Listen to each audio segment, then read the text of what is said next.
बारिश की बूंदें कोहरे से लिपटी हुई रात की खामोशी को तोड़ रही थीं। एक पुराना रेलवे स्टेशन जहां न समय रुकता है न लोग ठहरते हैं, बस यादें ठहर जाती हैं। स्टेशन की बेंच पर बैठा था अर्जुन वर्मा, एक थका हुआ, झुका हुआ लेकिन शांत चेहरा जिसकी आंखों में तूफान छुपा था। उसके बगल में पड़ा था एक पुराना काला बैग। यही था उसकी कहानी का केंद्र, उसका अभिशाप, उसका नाम बैगमैन। तुम्हें पता है ना, ये बैग तुम्हारा जीवन बदल देगा, एक बुजुर्ग भिखारी ने उससे कहा, जिसकी आंखों में अजीब सी चमक थी। अर्जुन चौंका। आप कौन है? जिसे सबने भुला दिया और जिसे अब सब याद करेंगे। अर्जुन ने कुछ नहीं कहा, बस बैग को कसकर पकड़ा और उठकर चल पड़ा। 4 दिन पहले मुंबई का दिल, दादर, भीड़, शोर और ख्वाबों का शहर।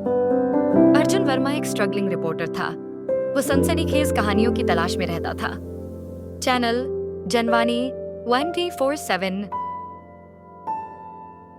के लिए काम करता था, लेकिन उसकी आवाज अब तक अनसुनी थी। अर्जुन, तुम्हारी रिपोर्टिंग में दम नहीं है, एडिटर इन चीफ ने चिल्लाते हुए कहा। हमें मसाला चाहिए, खून, रहस्य, क्राइम। अर्जुन बोला, सर, सच्चाई भी कोई चीज होती है, सच्चाई टीआरपी नहीं देती। कहकर एडिटर ने कागज उसके मुंह पर फेंक दिए। वो बाहर निकला। उसी शाम उसे एक अजीब कॉल आया, अनजान नंबर। तुम्हें अगर असली कहानी चाहिए तो सीएसटी स्टेशन के लॉकर नंबर 79 में जाओ, वहां तुम्हारे लिए कुछ रखा है। अर्जुन हंस पड़ा। क्या मैं मूर्ख लगता हूं? तुम्हें सिर्फ 2 घंटे हैं, वरना तुम पछताओगे। Call cut. अर्जुन ने दिलचस्पी से सोचा, क्या यह एक टिप है? और अगर है तो शायद यही उसका बड़ा ब्रेक हो सकता है। सीएसटी स्टेशन की घड़ी 11:45 रात के समय बजा रही थी। भीड़ कम हो चुकी थी। लॉकर 79 वहीं रखा था, एक पुराना सा बैग। उसने हाथ बढ़ाया, खोला। अंदर थी फाइल्स, कुछ फोटो और एक डिजिटल पेन ड्राइव। लेकिन जैसे ही उसने बैग को उठाया, स्टेशन की लाइट्स झपकने लगी। एक आवाज सुनाई दी, तुमने उसे छू लिया है, अब तुम उसका हिस्सा बन चुके हो। अर्जुन ने पलटकर देखा, कोई नहीं। वो घर लौटा, फाइल्स पढ़नी शुरू की। सब में हाई प्रोफाइल मर्डर केस, जो आधिकारिक रूप से सुलझा बताया गया था, लेकिन फोटोज, डॉक्यूमेंट्स एंड वीडियोज कुछ और ही कहानी कह रहे थे।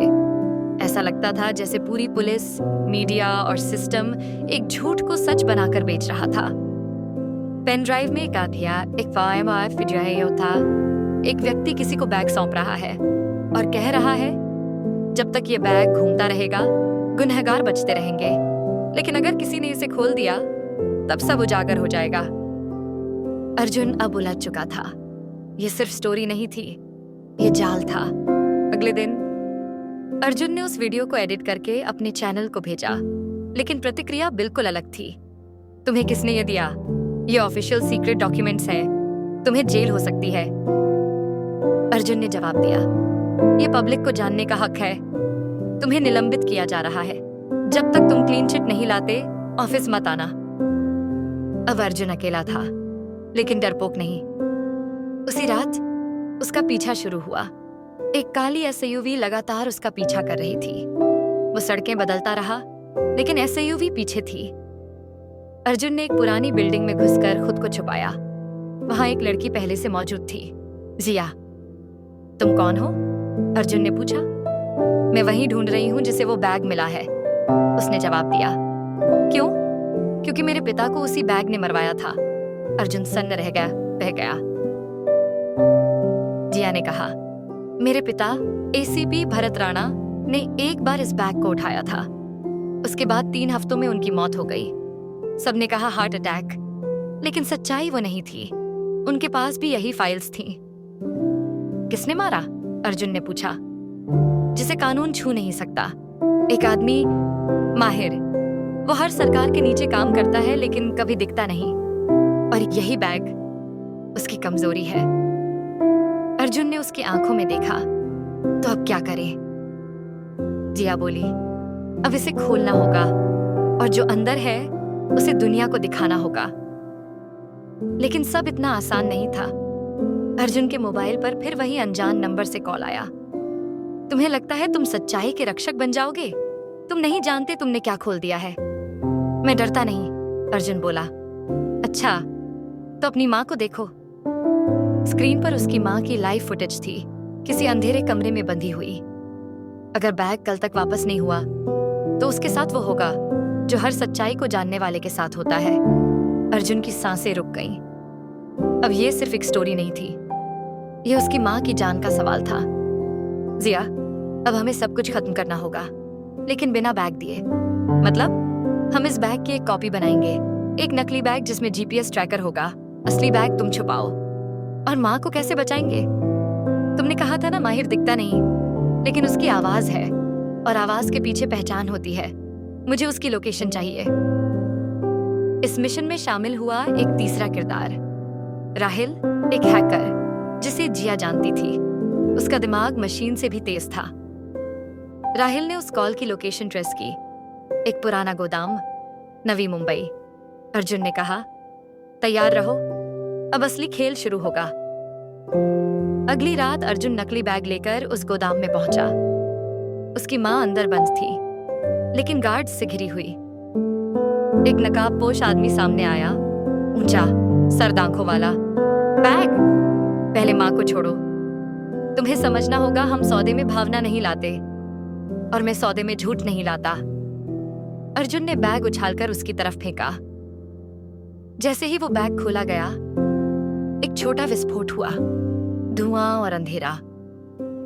अर्जुन दौड़ा, माँ को बांध से आजाद किया और निकल पड़ा। लेकिन पीछे से आवाज आई, तुम्हारी दौड़ शुरू हो चुकी है बैगमैन। रात में जिया ने कहा, अब क्या होगा? अर्जुन ने कहा, अब वो जान चुका है कि मैं कौन हूं, लेकिन मैं भी जान गया हूं कि उसकी कमजोरी क्या है, सच। अर्जुन ने मुस्कुराकर कहा, अब मैं सिर्फ पत्रकार नहीं, अब मैं बैगमैन हूं। अर्जुन के चेहरे पर थकावट के साथ जिद की परछाइयां थीं। वो जान चुका था कि अब पीछे लौटना नामुमकिन है। उसकी माँ सुरक्षित थी, लेकिन बैग के पीछे जो ताकतें थीं, वो अब उसकी जान के पीछे थीं।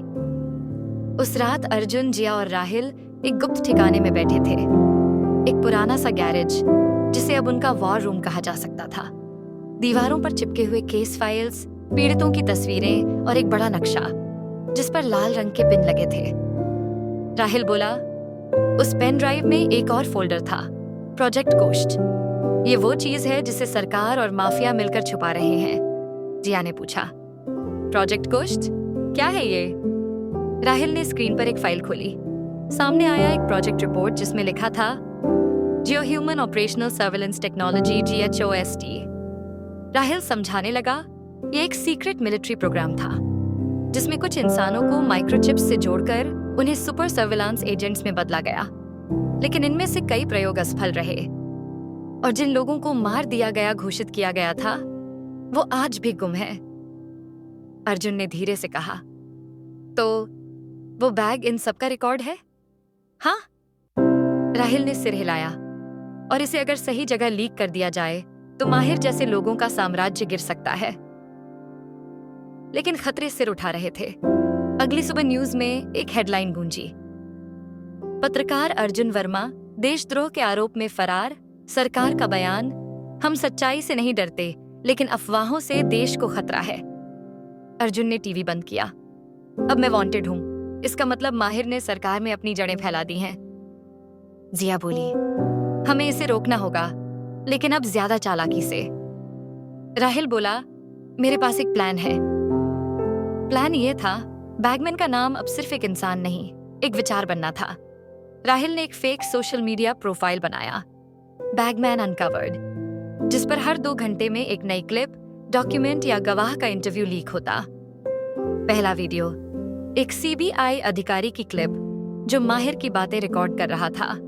दूसरा वीडियो, एक सेना के पूर्व अफसर का इंटरव्यू जो GHOST प्रोजेक्ट से जुड़े परीक्षणों की सच्चाई बयान कर रहा था। तीसरा, एक डॉक्टर की गवाही जिसने इन चिप्स को इंसानों में लगाया था। चंद घंटों में ही पूरा देश हिल गया। जस्टिस फॉर बैगमैन ट्रेंड करने लगा। लेकिन इसी बीच कुछ और हुआ। अर्जुन की बहन अनु, जो दिल्ली यूनिवर्सिटी में पढ़ती थी, अचानक लापता हो गई। एक चिट्ठी अर्जुन को मिली, सिर्फ 4 शब्दों में। अब अगली वह है। अर्जुन की सांसें थम गईं। जिया ने उसका कंधा पकड़कर कहा, हमें माहिर की आंखों में आंखें डालकर लड़ना होगा। अर्जुन बोला, नहीं, अब वक्त है उस आदमी से मिलने का जो माहिर का गुरु था। अर्जुन और जी डियापत से पहुंचे उत्तराखंड के एक छोटे गांव में, जहां एक रिटायर्ड इंटेलिजेंस अधिकारी रहते थे, दीपक ठाकुर। वो बैठा था एक पहाड़ी किनारे चाय पीते हुए, जैसे सब कुछ जानता हो। तुम्हें वो बैग मिल गया है? उसने बिना देखे ही पूछा। हाँ, अर्जुन बोला। आप जानते हैं वो क्या है? वो सच का पिटारा है, लेकिन हर पिटारे को खोलने की कीमत होती है। तो आप चुप क्यों हैं? क्योंकि जब मैंने आवाज उठाई थी, मेरा बेटा गायब हो गया। तब समझ में आया, सच्चाई कभी भी मुफ्त नहीं मिलती। अर्जुन बोला, लेकिन अब हम हार नहीं मान सकते। ठाकुर ने उसकी आंखों में देखा। अगर तुम वाकई में तैयार हो, तो तुम्हें माहिर के असली नाम तक जाना होगा। ठाकुर ने एक पुरानी डायरी निकाली। उसमें एक नाम दर्ज था, कैप्टन वीर प्रकाश। यही है माहिर का असली नाम। वो भारतीय सेना का हिस्सा था, लेकिन जब गोस्तार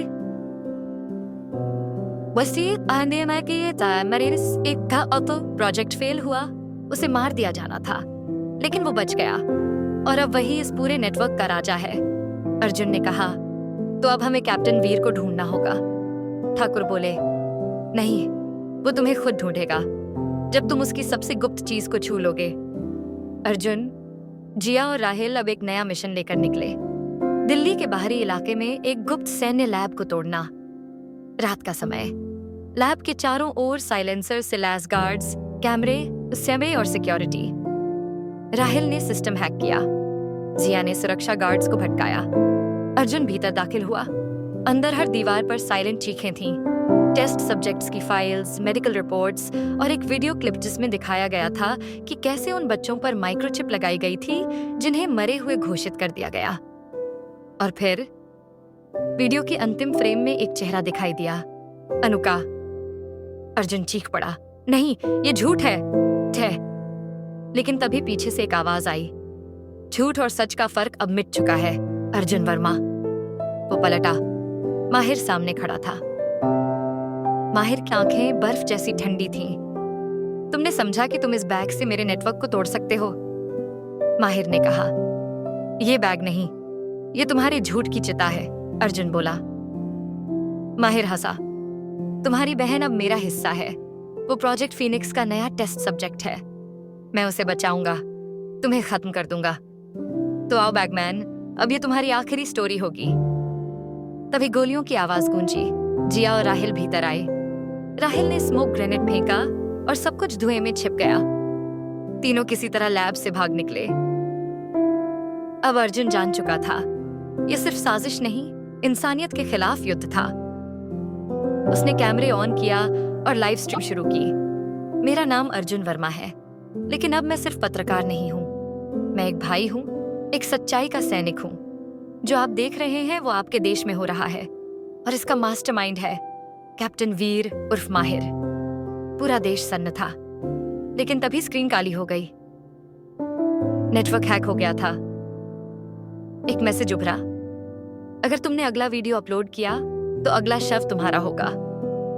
अबेनिन, अर्जुन को 2 मोर्चों पर लड़ाई लड़नी थी, सिस्टम के खिलाफ और समय के खिलाफ, और अभी शुरुआत हुई थी। हर शब्द अब एक हथियार था, हर पल अब एक मोर्चा। अर्जुन के लिए अब यह सिर्फ एक खुलासा नहीं था, ये जंग थी उस राक्षसी व्यवस्था के खिलाफ जिसने मासूमों की जिंदगी को विज्ञान की प्रयोगशाला बना दिया था। लैब से बच निकलने के बाद अर्जुन, जिया और राहिल एक पुराने चर्च के तहखाने में छिपे थे। घुटनों तक पानी और चारों ओर नमी थी, लेकिन उनकी आंखों में वो गर्मी थी बदले की। जिया, अब क्या करेंगे? वीडियो अपलोड करने की कोशिश की तो सिस्टम ने उसे हैक कर लिया। हमारा नेटवर्क उनके कंट्रोल में है। राहिल, नहीं, हमें किसी और की मदद लेनी होगी, एक ऐसा नाम जो माहिर से भी पुराना है, वो जो इस सिस्टम का कोडर था। अर्जुन, तुम किसकी बात कर रहे हो? राहिल धीमी आवाज में बोला, जियूस, जो पहले जी ग्यासासित साहिद हॉइस्टी के लिए सॉफ्टवेयर लिखता था, लेकिन फिर लापता हो गया। लोग कहते हैं वो अब भी जिंदा है, डार्क वेब के नीचे के किसी तहखाने में। अर्जुन और टीम ने बेंगलुरु के एक हाइपर हैकिंग क्लब से संपर्क किया। वहां रेड वायर नामक एक कोडिंग अंडरवर्ल्ड ऑपरेटर ने कहा, जिसको ढूंढना चाहते हो, तुम्हें अपनी पहचान मिटानी होगी। मोबाइल, इंटरनेट, आधार, सब कुछ। वो सिर्फ उन्हें दिखता है जो सिस्टम से बाहर जीते हैं। अर्जुन ने कहा, मैं सब मिटा दूंगा, लेकिन उसे लाना होगा। 3 दिन बाद एक टेलीग्राम चैनल पर एक कोड उभरा, सिर्फ 2 लाइनें। 0 is the beginning. Come to room 108, Phoenix Motel. Arjun, जिया और राहिल उस रात फेनिक्स मोटेल पहुंचे। वहां एक अंधेरे कमरे में बैठा था एक बूढ़ा आदमी। आंखें सफेद लाइट से चमक रही थी, पर चेहरा अंधेरे में डूबा हुआ। तुमने मुझे ढूंढा अर्जुन। अब जान लो, ये जो तुम कर रहे हो, इससे सिर्फ वो नहीं मरेगा जो बुरा है, कुछ अच्छे भी गिरेंगे। अर्जुन, मैं सच चाहता हूं, चाहे इसकी कीमत कुछ भी हो। ज़्यूस धीरे से हंसा। तो सुनो, सच क्या है? GHOST सिर्फ एक प्रोजेक्ट नहीं था, वो एक दरवाजा था। जब वो बंद हुआ तो माहिर ने उसका कंट्रोल ले लिया, लेकिन उसे पूरी पावर नहीं मिली। उसके लिए जरूरी है फीनिक्स कोड, वो कोड जो गाइड्स जो प्रोजेक्ट फीनिक्स को शुरू कर सके। और तुम्हारी बहन वही चाबी है। क्यों मेरी बहन? क्योंकि उसे बचपन में एक चिप लगी थी, वो बिना जाने गोस्ट का हिस्सा बन चुकी थी। अब माहिर उसकी बॉडी को एन्क्रिप्टेड सर्वर के तौर पर इस्तेमाल कर रहा है। वो चाहकर भी कुछ याद नहीं कर सकती। जब तक वो जागेगी नहीं, वो सिर्फ एक इंसानी कंप्यूटर है। ज़्यूस ने एक ब्लूप्रिंट दिखाया, माहिर की अंडरग्राउंड फैसिलिटी, जो हिमालय की बर्फ के नीचे छुपी हुई थी। अगर हमें प्रोजेक्ट फीनिक्स को रोकना है तो वहां जाना होगा और अर्जुन को अपनी बहन से मिलवाना होगा। सिर्फ उसकी आवाज ही चिप को डिक्रिप्ट कर सकती है। जिया बोली, इतना आसान होता तो कोई और कर चुका होता। ज़्यूस बोला, अब तक किसी के पास बैग नहीं था, लेकिन अब वो है तुम्हारे पास। यही तुम्हारा ट्रम्प कार्ड है। अर्जुन, जिया, राहिल और ज़्यूस चारों नकाब पहनकर एक गुप्त रास्ते से उत्तराखंड की पहाड़ियों में घुसे। हर कदम बर्फ में धंसता जा रहा था। पास में सिर्फ एक लोकल गाइड था, चिंटू, जो खुद एक पूर्व सैनिक था। चिंटू ने कहा, आप लोगों को समझ नहीं आ रहा कि ये जगह सिर्फ जगह नहीं, ये एक श्मशान है। यहाँ जो गया वापस नहीं आया। राहिल बोला, हम वही हैं जो वापस लाना जानते हैं अपनी बहनों को, सच्चाई को। आखिरकार 2 दिनों की चढ़ाई के बाद वे पहुंचे एक बर्फीली दीवार के सामने, जिसे ज़्यूस ने स्कैन किया और कहा, यही है वो कोल्ड वॉल्ट जहां तुम्हारी बहन को रखा गया है। अंदर घुसते ही एक सायरन बजा। माहिर को अब खबर मिल चुकी थी। माहिर का मुख्य चैम्बर कांच और धातु से बना एक लैब था। वहां एक टेबल पर थी अनु पूरी तरह जमी हुई, आंखें बंद। माहिर पीछे से आया, उसके साथ उसके साइबोर्ग गार्ड्स थे। अर्जुन, तुम आए। मुझे लगा था तुम पीछे हट जाओगे, लेकिन तुमने सब कुछ दांव पर लगा दिया। अर्जुन, मैं भाई हूं और भाई कभी हार नहीं मानते। माहिर, तो लो, अब अपनी बहन को जगाओ। अगर तुम सही हो तो मैं हार जाऊंगा, लेकिन अगर नहीं तो वही उसका अंत होगा। ज़्यूस ने एक वायर प्लग अर्जुन को दिया। बस इतना कहो जिससे उसका दिमाग जागे उसकी सबसे प्यारी याद।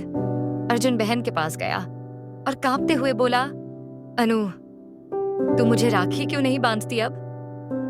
देख, तेरा भाई आया है, चल उठ। अनु की पलकें फड़की, फिर आंखें खुली और तभी एक बीप उसके भीतर की चिप एक्टिवेट हो गई। लैब की स्क्रीन पर एक फोल्डर उभरा, फीनिक्स टर्मिनल ओवरराइड की डिटेक्टेड। माहिर चिल्लाया, नहीं, ये कैसे हो सकता है? ज़्यूस ने लैपटॉप खोला। अब ये मेरी दुनिया है माहिर। ज़्यूस ने ओवरराइड सीक्वेंस शुरू किया, लेकिन तभी माहिर ने गोली चला दी ज़्यूस की छाती में। राहिल भागा, माहिर पर कूद पड़ा। जिया ने अनु को संभाला। ज़्यूस गिरते हुए बोला, कोड डालो एशेस 23, वही सब खत्म करेगा। अर्जुन ने कोड डाला। सिस्टम डिलीटिंग शुरू कर चुका था। गोस्ट व फीनिक्स, माहिर आइडेंटिटी, सब खत्म। माहिर चीखा, मैं अमर हूं, मैं देश के सिस्टम में हूं, तुम मुझे नहीं मिटा सकते। अर्जुन बोला, तेरी अमृता अब राख बन जाएगी। और उसने एक आखिरी कमांड डाली, फुल मेमोरी प्योर्स स्टार्ट। पूरा लैब कंपन से भर गया। माहिर ने भागने की कोशिश की, लेकिन बर्फ का हिस्सा टूट गया और वह गहराई में गिर गया। अनु अब धीरे धीरे नॉर्मल हो रही थी। ज़ीउस मर चुका था, लेकिन उसकी चिप को टीम ने सुरक्षित रखा। सभी सबूत एक पेन ड्राइव में भरकर अर्जुन और टीम दिल्ली पहुंचे। संसद में एक टॉक शे डॉक्यूमेंट पेश हुआ।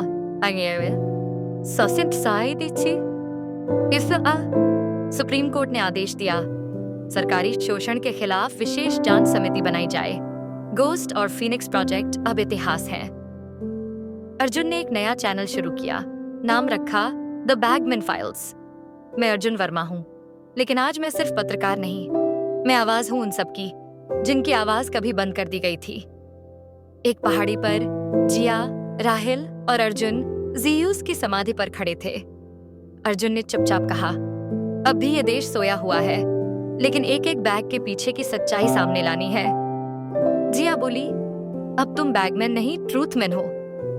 राहिल मुस्कुराया, और हम सब उसकी टीम। और कैमरा धीरे धीरे ऊपर उठता है, पहाड़ियों के ऊपर, नई सुबह की ओर। देश भर में तहलका मच गया था। गोस्ट फाइल्स के खुलासे ने राजनीतिक गलियारों से लेकर खुफिया एजेंसियों तक में खलबली मचा दी थी। हर न्यूज चैनल पर बस एक ही चेहरा था, अर्जुन वर्मा उर्फ बैगमैन, जिसने उस व्यवस्था की चीर फाड़ कर दी जिसे कभी अपराजेय समझा जाता था। लेकिन यह सिर्फ शुरुआत थी। सरकार ने एक विशेष जांच समिति बनाई, लेकिन जल्द ही अर्जुन को एहसास हुआ कि जिन पर जांच का भार डाला गया है वही लोग उस गंदी व्यवस्था की पैदाइश हैं।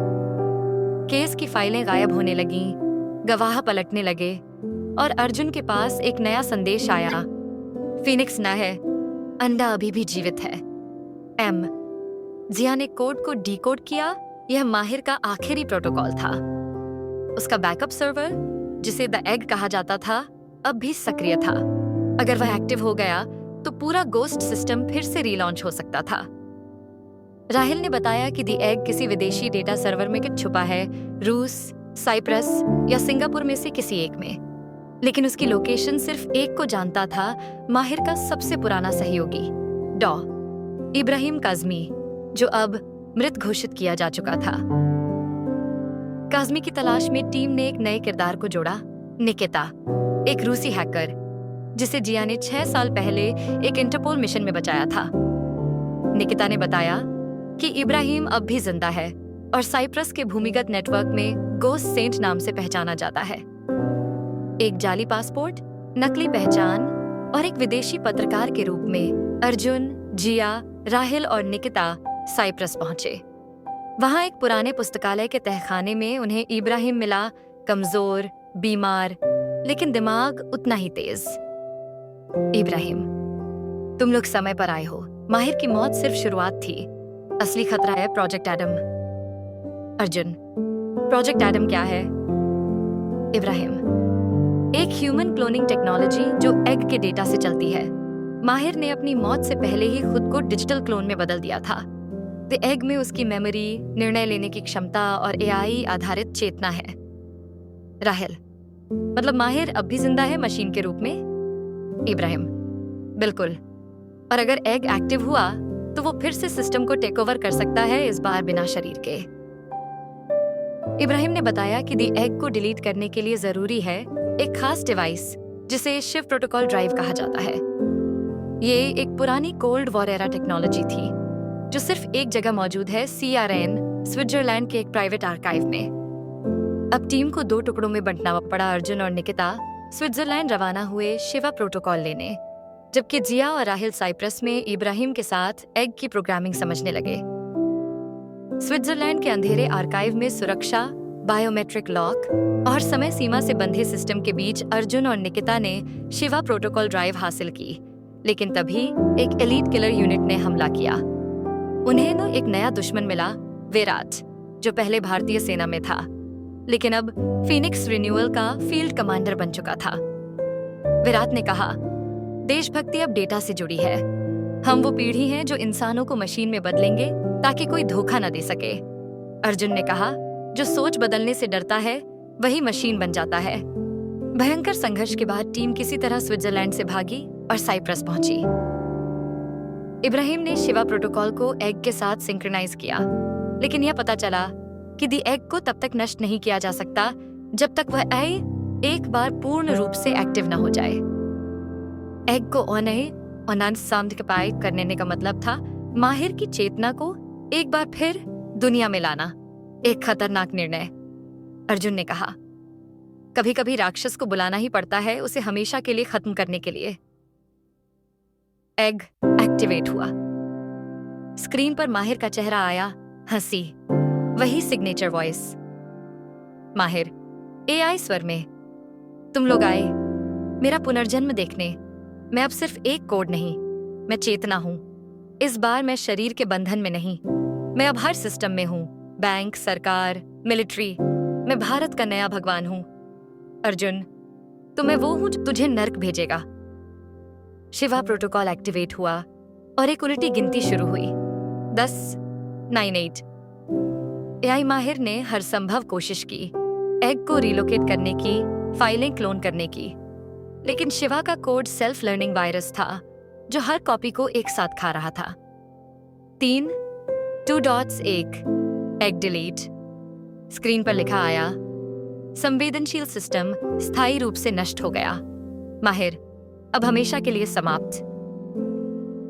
इब्राहिम ने टीम को धन्यवाद कहा। उसने एक यूएसबी दी, उसमें माहिर के द्वारा वर्षों से जमा किए गए उन नेताओं, अधिकारियों और व्यापारियों की डिटेल्स थीं जो जी होस्ट और फीनिक्स के हिस्सा थे। इब्राहिम, ये तुम्हारी आखिरी रिपोर्ट होगी। दुनिया के सामने रखो ताकि कोई और अर्जुन, कोई और अनु, कोई और बेकसूर फिर शिकार न बने। भारत लौटते ही अर्जुन ने the bagman files part 2 my के पट्स नाम से एक नई डॉक्यूमेंट्री सीरीज लॉन्च की। उसने नाम लिए, सबूत दिए और वो लोगों की क्रांति बन गया। संसद में घोटाले खुले, पुलिस और सेना में बड़े स्तर पर सफाई हुई। अर्जुन पर कई हमले हुए, लेकिन जनता उसके साथ थी। जिया ने एक एनजीओ शुरू किया, फीनिक्स किड्स, जो उन बच्चों की मदद करता था जिन्हें उस सिस्टम ने मोहरा बनाया था। राहिल सरकार में आरटीआई कमिश्नर बना और निकिता वापस रूस चली गई, पर हर मिशन में साथ देने का वादा करके। 6 महीने बाद अर्जुन अपनी बहन अनु को एक मंदिर ले गया। वहां अनु ने पहली बार खुलकर कहा, भाई अब मुझे डर नहीं लगता। अर्जुन मुस्कुराया, अब कोई डरने लायक बचा भी नहीं। और उसी पल उसका फोन बजा, एक नया संदेश। क्या आप अगले बैग के लिए तैयार हैं? अर्जुन ने मुस्कुराकर कहा, चलो फिर, एक और पर्दा हटाना है। अर्जुन वर्मा को अब देश का नायक माना जाने लगा था, लेकिन वह जानता था कि उसके सामने अभी भी कई परतें बाकी हैं।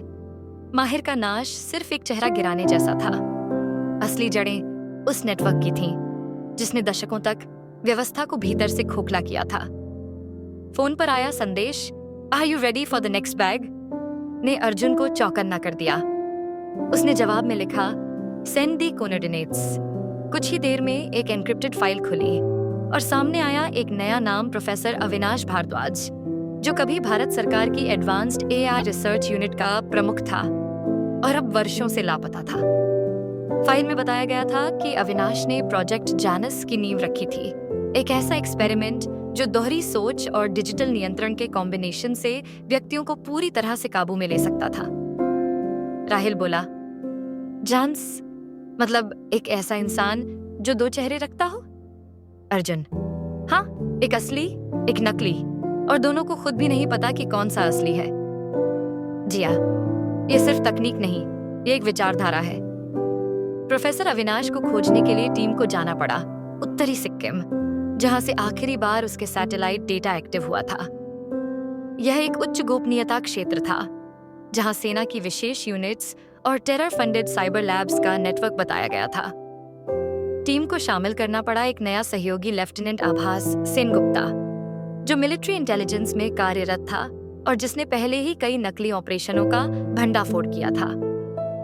आभास ने बताया, प्रोजेक्ट जानियस अब भी जिंदा है। उसे चलाने के लिए एक स्पेशल इंफ्रास्ट्रक्चर बनाया गया है जिसे कहा जाता है डी बेस।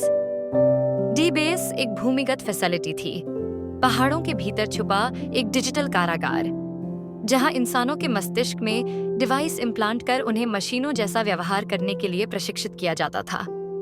वहां मिली एक लड़की रीना, जो कभी गायब हो गई थी और अब किसी मशीन की तरह बोलती थी। रीना, मैं स्वयं नहीं हूं, मैं आदेश हूं। अर्जुन चौंका। यह प्रोग्रामिंग का सबसे खतरनाक रूप है, इंसान का अस्तित्व छीनकर उसे सिर्फ एक आदेश पालक बना देना। जिया ने रीना के ब्रेन सिग्नल को डिकोड किया और उन्हें मिला एक डेटा लिंक R113, जो प्रोफेसर अविनाश का आखिरी रिसर्च नंबर था। R113 से मिले डेटा में एक वीडियो था जिसमें प्रोफेसर खुद कह रहा था, अगर यह संदेश मिल रहा है तो मैं मारा जा चुका हूं, पर मेरा क्लोन इस सिस्टम में जीवित है। उसे बंद करने के लिए तुम्हें मेरी यादों को मिटाना होगा, उन जगहों को ढूंढना होगा जहां मेरी चेतना के अंश छुपे हैं। हर एक अंश मेरे विचारों की पनाह है। यह एक मानसिक जाल था, एक डिजिटल भूल भुलैया। अर्जुन और जिया ने तय किया, अविनाश को हर उस जगह पर ट्रेस करेंगे जहां वह अपनी रिसर्च के समय गया था। दिल्ली, भोपाल, बेंगलुरु और एक जगह द्रास, जहां कभी एक गुप्त साइकोलॉजिकल प्रोजेक्ट किया गया था। बेंगलुरु में उन्हें मिला एक प्रोफेसर मित्रा, जो अविनाश का छात्र था। वह बुरी हालत में था, डर और भ्रम का शिकार। मित्रा, अविनाश अब इंसान नहीं, वो चेतना बन गया है। उसने अपने विचारों को ऐसे फैला दिया है जैसे वायरस। राहिल, वो क्या चाहता था? मित्रा, सोचना बंद कर दो, आदेश मानो और व्यवस्था को भगवान मानो। मित्रा की मौत हो गई, लेकिन उसने मरते वक्त एक वाक्य लिखा, Search the doll's eye। Delhi में एक शायद पुराना बंद स्कूल, जिसमें किसी जमाने में बच्चों पर ब्रेन पैटर्न टेस्ट हुए थे, वहां टीम पहुंची। वहां एक पुराने क्लासरूम में मिली एक गुड़िया जिसकी आंख के भीतर चिप लगी थी। उस चिप में कोड था एक ट्रांजिशन सिग्नल, जिससे यह स्पष्ट हुआ कि अविनाश का डिजिटल अवतार अब एक AI आर्ट गैलरी में छिपा है, जिसे कहा जाता था museum of thought. Museum of thought एक आधुनिक कला संस्थान था, जहां AI जनरेटेड पेंटिंग्स लगाई जाती थीं। वहां हर एक पेंटिंग एक भावनात्मक सोच के आधार पर बनी थी, लेकिन एक पेंटिंग में प्रोफेसर अविनाश का चेहरा था आधा इंसान, आधा मशीन। उस पेंटिंग के पीछे एक लाइट सेंसर था, जिसने जैसे ही सक्रिय हुआ, पूरा हॉल लॉक हो गया और एक प्रोजेक्शन शुरू हुआ। अविनाश AI स्वर में, स्वागत है, मैंने सोच को कैद किया है। जो भी सोचने की आजादी चाहता है, उसे पहले यह साबित करना होगा कि वो क्या सोचता है उसके विचार हैं और किसी और के नहीं। एक डिजिटल टेस्ट था, एक मेज जिसमें 7 प्रश्न थे, हर एक पर एक मनोवैज्ञानिक धोखा। अर्जुन, जिया और राहिल ने मिलकर उस मेज को पार किया, लेकिन अंत में AI ने चेतावनी दी, तुम मुझे मार सकते हो, लेकिन मैं विचारों में रहूंगा। तुम मुझे मिटा सकते हो, लेकिन मेरे बीज हर सिस्टम में है। जिया ने शिवा प्रोटोकॉल का नया वर्जन लोड किया और जानस कोर को मिटा दिया। बाहर निकलते ही एक और फाइल सामने आई, प्रोजेक्ट मोक्षा, जो अविनाश की आखिरी खोज थी। इसमें लिखा था, Janus was the key, moksha is the door। अब तक अर्जुन ने 2 बैग्स खोल दिए थे। पहला था गोस्ट, दूसरा था जानस। तीसरा क्या था? उसी रात अर्जुन को एक पैकेज मिला, एक किताब जिसका नाम था जब देवता युद्ध जाते हैं। उसके पहले पन्ने पर लिखा था, अगला युद्ध डेटा के लिए नहीं, याददाश्त के लिए नहीं, यह आत्मा के लिए है। और अंदर आए एक पुराना पन्ना जिसमें सिर्फ एक शब्द उभरा था, bagman, welcome to the end game. तीसरे बैग की शुरुआत एक गूढ़ संदेश से हुई, When the gods go to war। Arjun समझ चुका था कि अब जो सामने आने वाला है वह सिर्फ तकनीक, भ्रष्टाचार या सिस्टम से जुड़ा नहीं होगा। यह जंग अब विचारों और आत्मा के स्तर पर लड़ी जाएगी। प्रोजेक्ट एमओ किशा की फाइल को जब खोला गया तो उसमें केवल एक कोड वर्ड बार बार उभरा, नाराक 99। यह एक गुप्त स्थल था, भारत के रेगिस्तानी क्षेत्र में, जो कभी एक cold war psycho ops project की छाया रहा था। आभास सेनगुप्ता ने बताया, नरक 91 एक ऐसा स्थान था जहां 90 के दशक में माइंड ऑल्टरिंग और आत्मा नियंत्रण की प्रयोगशालाएं बनाई गई थीं। वहां से बाहर आया कोई नहीं, और जो अंदर गया उसे कभी वापस आने की इजाजत नहीं मिली। जिया ने सैटेलाइट मैप्स की मदद से उस कोऑर्डिनेट्स को ट्रैक किया। जैसलमेर के पास रेत के नीचे एक विशाल गड्ढा, जिसमें से फेंट इलेक्ट्रोमैग्नेटिक पल्सेस अब भी आ रहे थे। अर्जुन ने फैसला किया वहां जाकर खुद देखना होगा। टीम में अब शामिल हो चुके थे Abhas Sengupta military intelligence, Zia Khan AI expert, Rahil Mir dark web tracker, Rajveer Tomar एक पूर्व साधु जो वर्षों तक नरक 91 जैसे प्रयोगों से प्रभावित रहे साधकों की मानसिक स्थिति पर काम कर चुका था। नरक 91 के दरवाजे एक पुराने राजस्थानी हवेली के तहखाने से खुलते थे, लेकिन असली रास्ता नीचे रेत के 200 फीट नीचे था, जहां एक विशेष संरचना में प्रवेश करते ही टीम का संपर्क बाहरी दुनिया से कट गया। भीतर घुसते ही एक आवाज उभरी, welcome to the hell of the mind. हर कोना एक विचारधारा का परीक्षण था। एक रूम था जहां सत्य और झूठ की अनुभूति बदल जाती थी। एक हॉल था जहां अपने ही बचपन की यादें शत्रु के रूप में सामने आती थीं। राजवीर ने चेतावनी दी, यह जगह आपको आपके भीतर से तोड़ देगी। यहाँ विचार एक हथियार है और आत्मा युद्ध का मैदान। चौथे हॉल में मिला एक कैमरा जिसमें फीड चल रही थी दुनिया भर के शक्तिशाली नेताओं की निजी मीटिंग्स लाइव। ये साफ था कोई सिस्टम पूरी दुनिया को यहाँ से नियंत्रित कर रहा है। और फिर सामने आया वह कमरा, रूम ओमेगा, जहां बैठा था एक मनुष्य, लेकिन उसकी आंखें और दिमाग किसी मशीन से जुड़े हुए थे। वह इंसान बोला, मैं ही मोक्ष हूं। मुझे वर्षों पहले चुना गया था। मेरी आत्मा अब एक विचार में परिवर्तित हो चुकी है। मैं ही अंतिम बैग हूं। उसका नाम था श्रवण आचार्य, एक दार्शनिक जो कभी भारत की नैतिक संरचना के संरक्षक माने जाते थे, पर अब उसकी आत्मा प्रोजेक्ट मोक्षा का हिस्सा बन चुकी थी।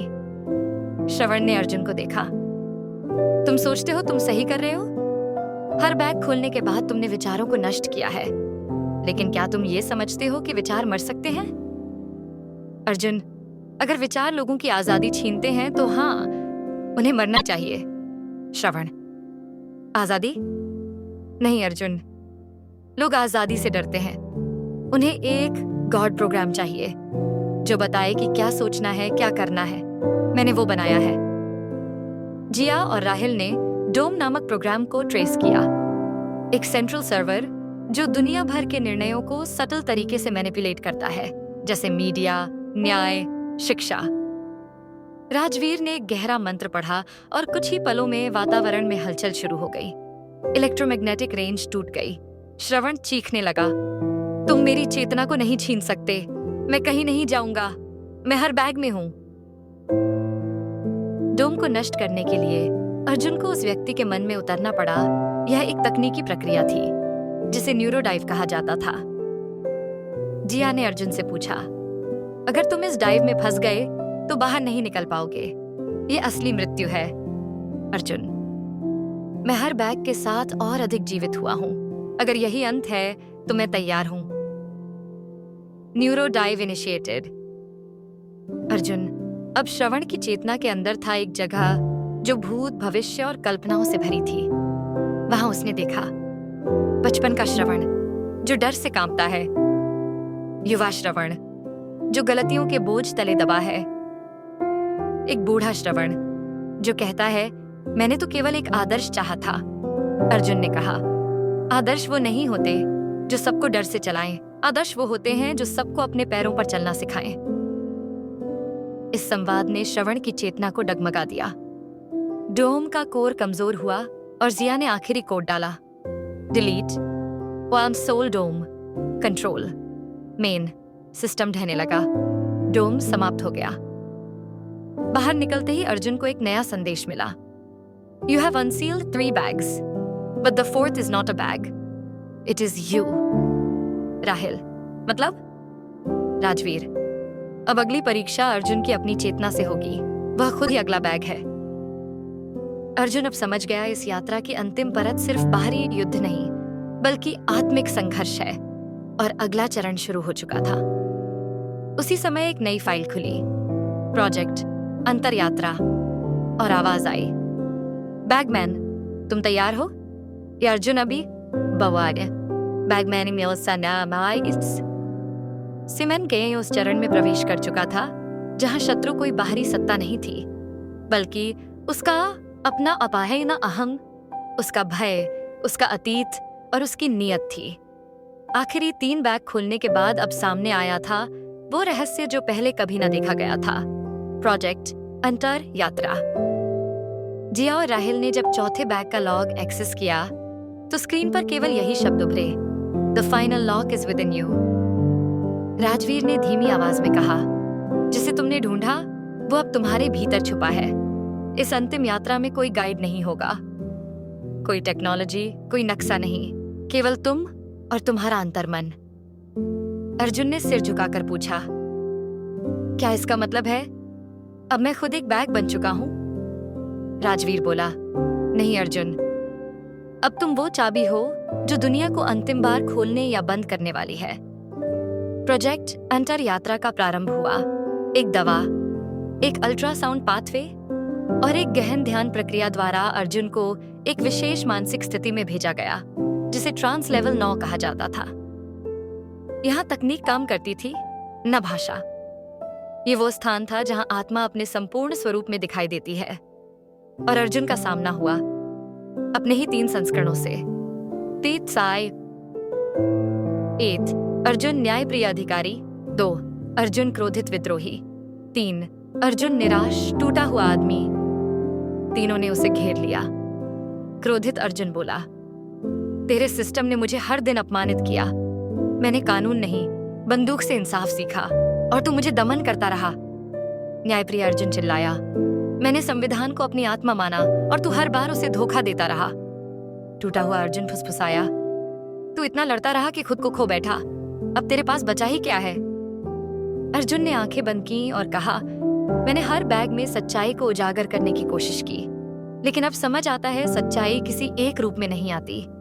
हर बैग, हर डर, हर बगावत, सब मैं ही था। यह स्वीकारते ही नहीं पाए बने दिनों प्रतिबिंबों ने उसका मार्ग छोड़ दिया और एक नया मार्ग खुला। उस मार्ग पर एक साया दिखाई दिया, बालक रूपी अर्जुन, जो उस ऑर्फनेज में बैठा था जहां से उसकी जिंदगी की असली कहानी शुरू हुई थी। बालक अर्जुन बोला, तू क्यों लड़ रहा है अब भी? तू तो बड़ा हो गया, लोगों को सजा भी दिला दी, सिस्टम भी खोल दिया, मगर खुद से क्यों भागता है? अर्जुन की आंखों में आंसू थे, क्योंकि मुझे डर लगता है कि कहीं मैं भी उसी जालिम सिस्टम का हिस्सा न बन जाऊं जिससे लड़ने निकला था। बालक बोला, अगर तुझे डर है तो तू अब भी इंसान है। तेरा डर ही तुझे बैगमैन से मैन बनाता है। एक तेज प्रकाश के बाद अर्जुन ने खुद को एक खाली कमरे में पाया। वहां केवल एक बैग था, चौथा और अंतिम बैग। उस पर लिखा था, बैग 4, सत्य का बीज। जब अर्जुन ने वह बैग खोला तो अंदर कुछ न था सिवाय एक बीज के, एक काले सूखे लेकिन जीवित बीज का। हमने जांच की, यह बीज असल में एक डीएनए सीड है या किसी अनोखे मानसिक विचार को शरीर में जन्म देने वाला बीज है। राजवीर ने समझाया, यह बीज तुम पर निर्भर करता है। अगर तुम इसे घृणा से सींचो तो यह विनाश बनेगा, अगर प्रेम से तो यह अगली पीढ़ी का विवेक। अर्जुन ने बीज को अपनी हथेली में लेकर कहा, अब मेरी लड़ाई इस बीज को दुनिया के सामने सही ढंग से पेश करने की है। न इसे छुपाना है, न इसका दुरुपयोग करना है। उसी वक्त सरकार की उच्च स्तरीय सुरक्षा agency RAI, research analysis for India, ने अर्जुन को नेशनल थ्रेट घोषित कर दिया, क्योंकि अब वो व्यक्ति था जिसके पास वो बीज था जिससे दुनिया की सोच बदल सकती थी। RAI प्रमुख निशिकांत अवस्थी ने आदेश दिया, अर्जुन को जिंदा नहीं पकड़ा जा सकता। वो अगर इस बीज को रिलीज कर दे तो पूरा लोकतंत्र ढह जाएगा।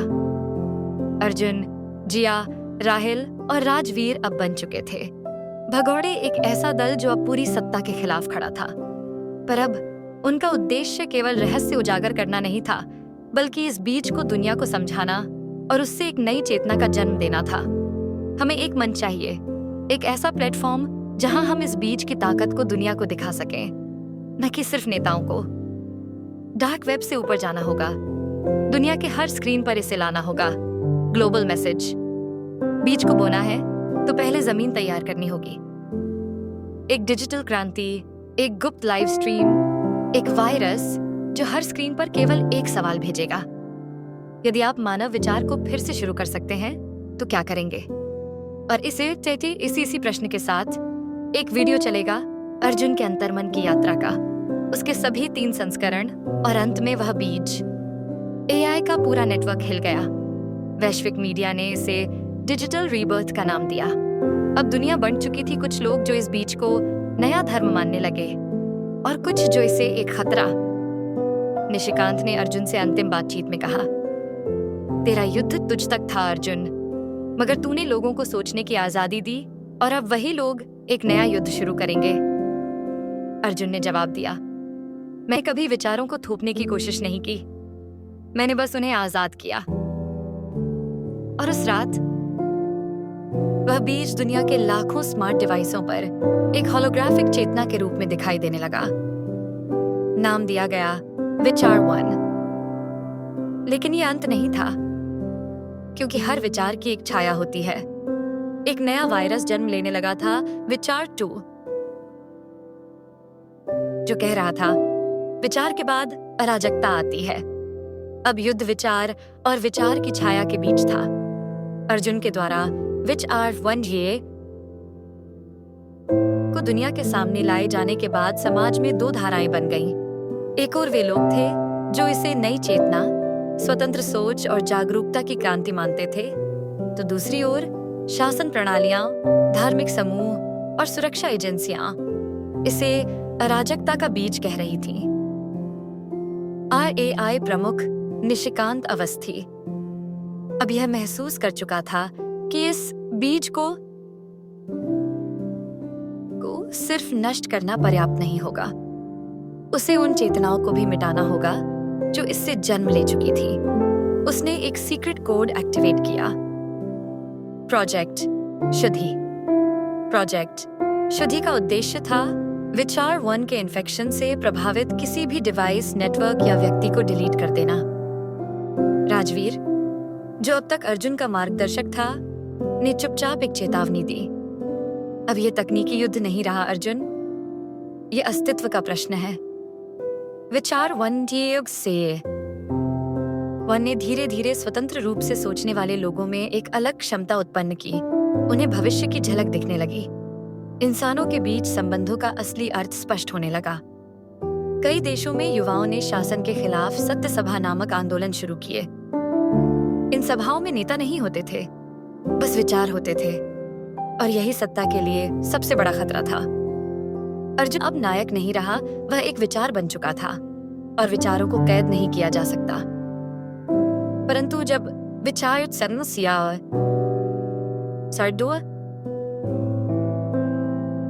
उभरने लगा, तब चीजें और भी जटिल हो गईं। विचार 2 वो अंश था जो विचार 1 के दमन से निकला, एक बग, एक अवशेष, एक परछाई। यह चेतना नहीं देता था, बल्कि भ्रम फैलाता था, लोगों को कट्टर, हिंसक और शून्य में धकेलने लगा। अर्जुन ने जिया से कहा, शायद मैं कुछ गलत कर बैठा हूं। अगर आजादी देने से ही अराजकता जन्म ले, तो क्या सही है और क्या गलत? जिया बोली, तू गलत नहीं था, पर तू अधूरा था। सिर्फ विचार देना काफी नहीं, उसे संभालना भी आना चाहिए। इस बीच RAI ने विचार 2 को हथियार बना लिया। उसका उपयोग वे उन क्षेत्रों में करने लगे जहां विरोध प्रदर्शन हो रहे थे। धीरे धीरे शांत प्रदर्शन उग्र दंगों में बदल गए। लोग भ्रमित हो गए, कौन विचार 1 का असर है, कौन विचार 2 का। राजवीर ने समझाया, अब अगला युद्ध तकनीक से नहीं, विश्वास से होगा, और यह युद्ध दिलों के भीतर लड़ा जाएगा। अर्जुन की टीम ने नया मिशन शुरू किया, प्रोजेक्ट एंटार विचार। इसका उद्देश्य था लोगों के भीतर दोनों विचारों की लड़ाई को शांत करना। एक तकनीक विकसित की गई जो व्यक्ति के भीतर के विचार और 2 के प्रतिशत को पहचान सकती थी। जिनमें विचार 2 का स्तर ज्यादा था, उन्हें मिरर प्रोटोकॉल से गुजारना पड़ा, एक ऐसी मानसिक प्रक्रिया जो उन्हें उनके भीतर के अंधेरे से रूबरू कराती थी। जिया इस तकनीक की मुख्य संयोजिका बनी। राहिल डेटा रूटिंग और सुरक्षा का संचालन कर रहा था। राजवीर अब सार्वजनिक रूप से बैगमैन को प्रचारित करने लगा। इस बीच अर्जुन को पहली बार अपने जीवन का सबसे बड़ा विरोध मिला। उसकी ही मां ने उसके खिलाफ वीडियो स्टेटमेंट दिया। उन्होंने कहा, मेरा बेटा सोचता है कि वह दुनिया को बदल रहा है, लेकिन असल में वह उसे तोड़ रहा है। आज वह सबकी सोच बदलने की बात करता है, कल वह शायद हमारे दिलों को भी हैक कर दे। इस बयान से अर्जुन भीतर तक हिल गया। अर्जुन ने अकेले बैठकर अपने ही असली नाम को दोहराया।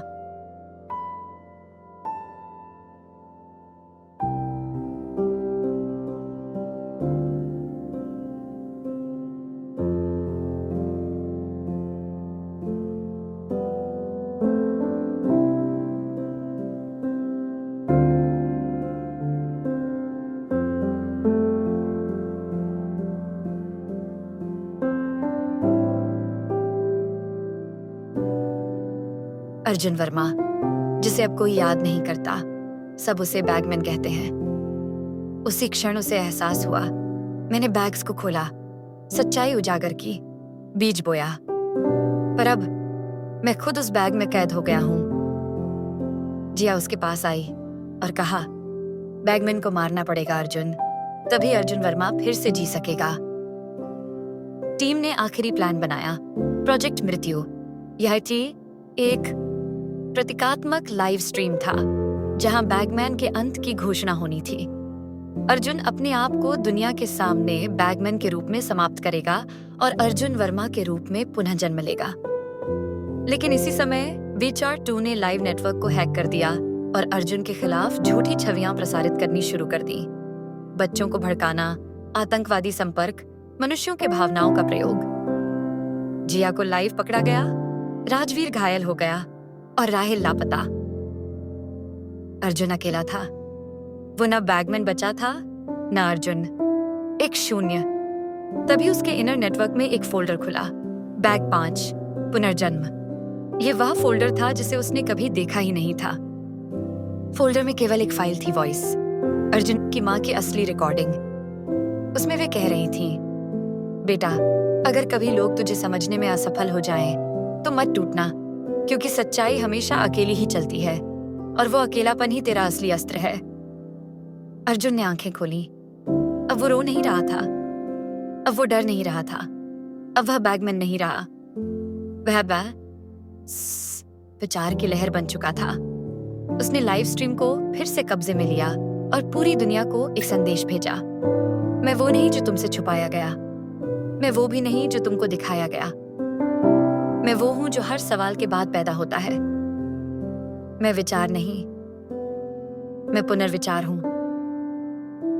संदेश के साथ WeChat 2 की सारी फीड धीमी होकर बंद हो गई। RAI नेटवर्क क्रैश हो गया। बैगमैन नामक चेहरा स्क्रीन से गायब हो गया। लेकिन दुनिया में बदलाव आसान नहीं होता।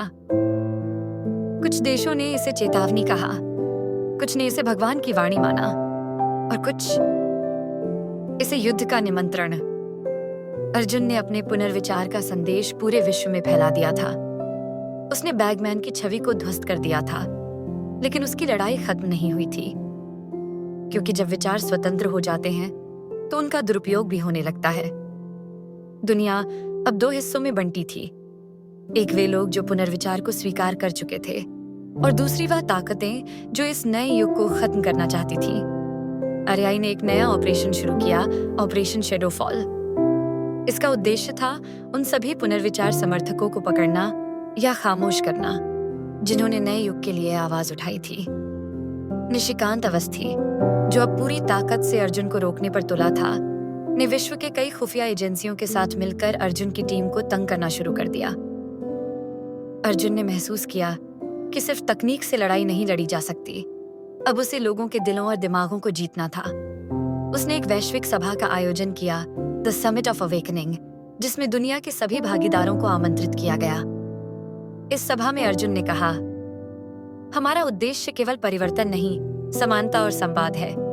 विचारों की लड़ाई में जीत वो नहीं जो जोर से चिल्लाए, बल्कि वो जो समझे और समझाए। सभा के दौरान अर्जुन के पुराने दोस्त राहिल अचानक सामने आए। राहिल, जो लापता था, अब एक नई पहचान के साथ लौटा था। वह RAI के अंदरूनी घेरे में घुसा था, एक डबल एजेंट। राहिल ने अर्जुन को बताया, मैंने उन्हें अंदर से देखा। उनकी योजना है कि वे पुनर्विचार को हथियार बनाकर सत्ता पर कब्जा कर लें। हमें रोकना होगा। अर्जुन ने कहा, हमने तो यही चाहा था कि कोई सत्ता ना रहे। अब सत्ता हमसे छीन ली जा रही है। इस बीच जिया ने मिरर प्रोटोकॉल को अपग्रेड किया, जिससे हर व्यक्ति अपने भीतर की छाया विच R2 से लड़ सके। राजवीर ने दुनिया भर में नेटवर्क तैयार किए जहां लोग अपने अनुभव और समाधान साझा कर सकें। लेकिन निशिकांत ने एक खतरनाक कदम उठाया। उसने शैडोफॉल के तहत एक नया वायरस बनाया, विचार-X। यह वायरस मनुष्य के दिमाग की गहराई में जाकर व्यक्तिगत डर और असुरक्षाएं बढ़ाता था, जिससे लोग मानसिक रूप से टूटने लगते थे। विचार-X का असर तेजी से बढ़ा और कई शहरों में लोग पागलों की तरह हिंसक हो गए। अर्जुन ने खुद को पुनः तैयार किया। उसने अपने अंदर के 3 संस्करणों से फिर संवाद किया, न्यायप्रिय, विद्रोही, टूटा हुआ। इस बार वे तीनों एक साथ मिले और कहा, अब हमें एक नई सोच के साथ आगे बढ़ना होगा। सिर्फ लड़ाई नहीं, सहयोग भी जरूरी है।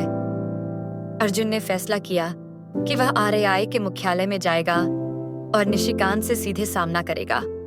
राहिल ने कहा, यहां जाना खतरे से खाली नहीं, लेकिन अगर कोई इसे कर सकता है तो वह तुम हो। अर्जुन ने एक गुप्त मिशन के तहत RAI के मुख्यालय में घुसपैठ की। वहां उसने निशिकांत का सामना किया। निशिकांत ने कहा, तुम्हारे विचारों ने दुनिया को हिला दिया है, पर याद रखो, हर क्रांति के बाद भी सत्ता की स्थिरता जरूरी होती है। अर्जुन ने जवाब दिया, तुम्हारी स्थिरता ने कई बार हमें गिराया, लेकिन आज हम उस गिरावट से उठने के लिए तैयार हैं। उनका टकराव केवल शब्दों का नहीं, बल्कि विचारों का था। दोनों ने एक दूसरे के तर्कों को चुनौती दी। निशिकांत ने अर्जुन को चेतावनी दी, तुम्हारे पुनर्विचार से जो अराजकता आई है, उसे हम नियंत्रित करेंगे। अर्जुन ने कहा, और हम समझाएंगे कि अराजकता नहीं, परिवर्तन है। जब तक तुम दमन करोगे, हम लड़ते रहेंगे। स्पीच दुनिया में विचार X के प्रभाव से लड़ाई तीव्र हो गई। अर्जुन की टीम ने मिलकर एक वैक्सीन बनाई, एक डिजिटल और मानसिक टॉनिक, जो लोगों के दिमाग को विचार X से बचाता था। अर्जुन ने वैश्विक स्तर पर अपनी बात फैलाई, हम सभी में अच्छे और बुरे विचार हैं, पर महत्वपूर्ण यह है कि हम किसे पालते हैं। विचार वंश और सिंह को नफरत नहीं, समझ से पोसना होगा। आखिरकार निशिकांत ने हार मानी। उसने स्वीकार किया कि अर्जुन का पुनर्विचार न केवल एक विचारधारा है, बल्कि एक आंदोलन। अर्जुन ने कहा, बैगमैन खत्म हो गया है। अब हम सबको मिलकर एक नई दुनिया बनानी है, जहां विचारों की लड़ाई नहीं, बल्कि विचारों का संवाद होगा। लेकिन यह सिर्फ शुरुआत थी। दुनिया ने अर्जुन के विचारों को अपनाया, पर साथ ही नई चुनौतियां भी जन्मी। अर्जुन के पुनर्विचार आंदोलन ने विश्व भर में नए परिवर्तन की शुरुआत की थी, लेकिन यह बदलाव नाटकीय और बिना चुनौतियों के नहीं था। विचारों की लड़ाई अब केवल तकनीकी या मानसिक नहीं रही। यह अब मानना अब के अस्तित्व की परीक्षा थी। अर्जुन ने अपने अंतिम भाषण में कहा, हमने जो बीज बोए हैं, वे अब खुद की देखभाल करने लगे हैं, परंतु यह बीज तभी फलेंगे जब हम उन्हें सहनशीलता, समझदारी और प्रेम से पालेंगे। परंतु जैसे जैसे पुनर्विचार का विस्तार हुआ, कुछ शक्तिशाली तत्व, जिनकी पहचान अब तक छुपी हुई थी, सक्रिय हो गए। ये थे दूसरे पक्ष, वे लोग जो चाह रहे थे कि दुनिया पुराने ढर्रे पर ही रहे।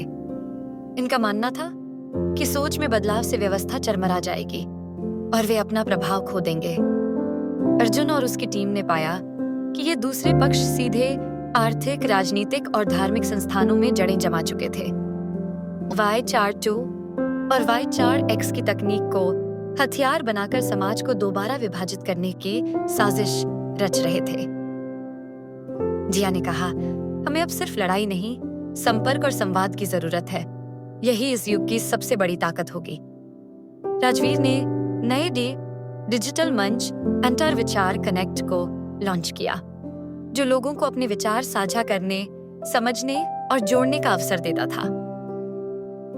RAI के निशिकांत अवस्थी ने भी अपने पुराने एजेंडे को त्याग दिया और अर्जुन से मिलकर शांति स्थापित करने की कोशिश की। यह से फाइट्स बड़ा लाभ था। दो विरोधी अब एक साथ आ गए थे, भले ही अनिश्चित रूप से। अर्जुन ने विश्व को समझाया, असली लड़ाई बाहरी नहीं, हमारे अंदर है। हम सभी के भीतर अंधेरा और प्रकाश है। इसे स्वीकार कर हम ही सही मायनों में मुक्त होंगे। फिर एक दिन अंतर्विचार कनेक्ट पर अचानक एक नई फाइल मिली, बैगमैन का असली कोड, जो न केवल तकनीकी बल्कि आध्यात्मिक रूप से मानवता के पुनर्जागरण का सूत्र था। यह कोड अब खुल चुका था और उसकी जिम्मेदारी पूरी मानवता पर थी। अर्जुन ने अपनी टीम से कहा, अब बैगमैन किसी एक व्यक्ति का नाम नहीं रहा, यह हम सब का नाम है। हम सब बैगमैन हैं, विचारों के रखवाले। फिल्म बैगमैन का अंत एक नई शुरुआत के साथ हुआ।